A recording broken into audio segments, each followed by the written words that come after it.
Itong atin namang mga Coast Guard ay laging handa na protektahan ang ating mga masisipag mangingisda. Daw.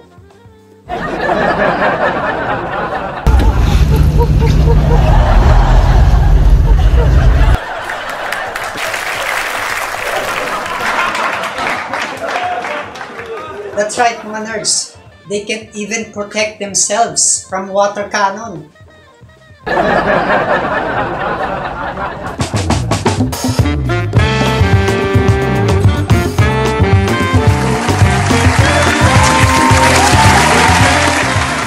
Hello, magandang gabi po, magandang gabi sa inyong lahat. Welcome po dito sa Nerds Point. Ako inyong host, Amber the Nerd. Well, ano bang meron? Your Honor, hindi ko po alam.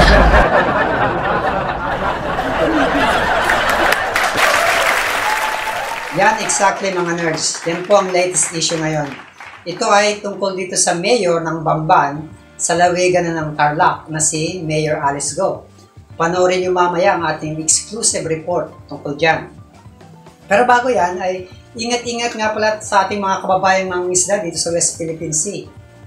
Pagka ma-detain kayo ng mga Chekwa dyan, sa mismong sarili nating exclusive economic zone.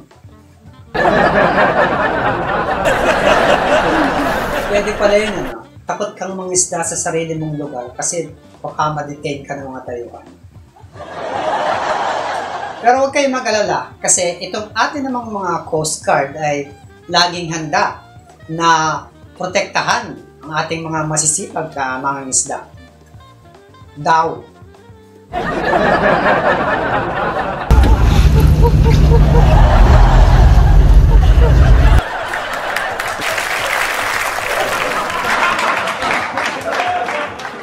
That's right, mga nerds.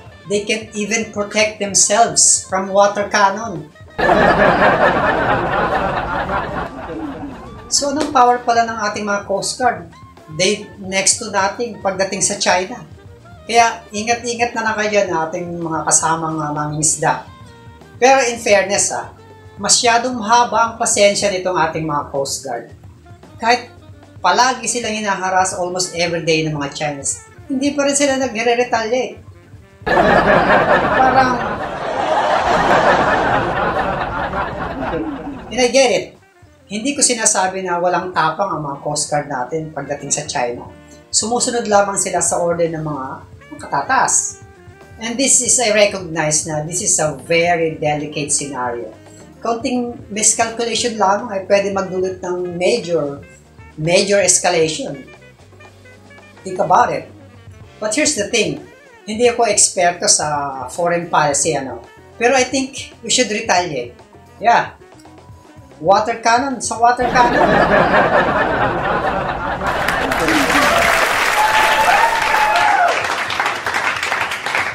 Don't get me wrong, hindi ko pinopromote ang war.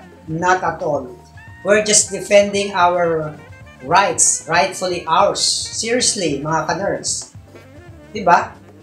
Marami magsasabi, tapang mo anong magagawa ng China laban sa China? Ano nga ba? Anong consequences pag umalma tayo? Magde-declare ba ng war ang China sa atin? Sa tingin nyo, anong mapapala ng China?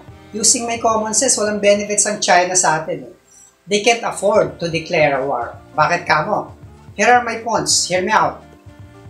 Una, sa ngayon, they are saving their war resources for bigger fish, which is Taiwan. Pangalawa, pag nagdeklara sila ng giyera, buong mundo ikokondena sila and they can't afford it. To alienate mo yung mga trading partners mo sa West, Western sanction is a breach. Pangatlo, nakaposisyon na ang US bases sa Pinas ngayon. Kaya kahit sabihin natin na wala tayong mutual defense agreement, madadamay ang US sa conflict. Kasi nga, nandito na mga sundalo nila. Pangapat, US will not allow this. Kasi kailangan nilang Pilipinas. Strategic ang location natin.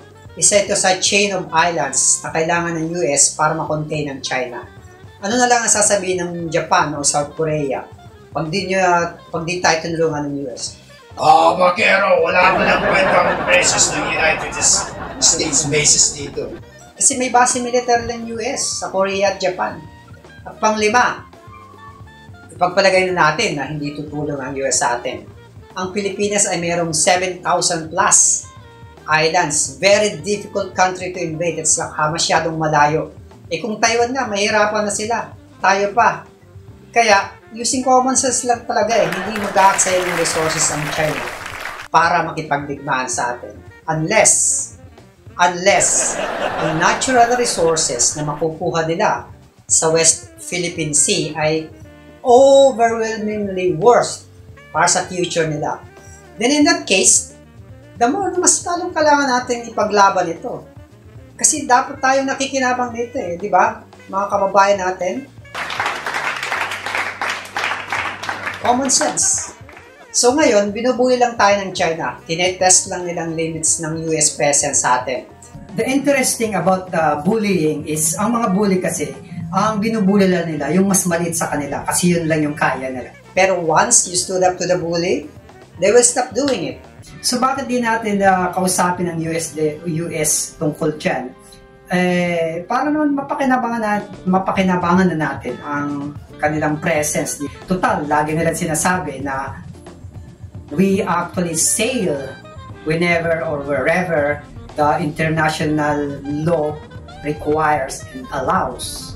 So lagi talaga sila dyan nag-sail sa West Philippine Sea. So concerned sila, lagi sinasabi nila concerned sila sa nagiging aggressive posture at activities ng China. And yet, again, I'm not an expert on this, pero siyempre may mga information tayo hindi alam na tanging Philippine intelligence lang at armed forces lang nakakalam. But sometimes, common sense lang talaga We should stand up to the bully. So abangan natin ang mga susunod na kaganapan dyan. Ang mahalaga sa ngayon ay, sabi nila, transparent tayong pinapakita sa buong mundo ang anumang nangyayaring harassment dyan sa West Philippine Sea.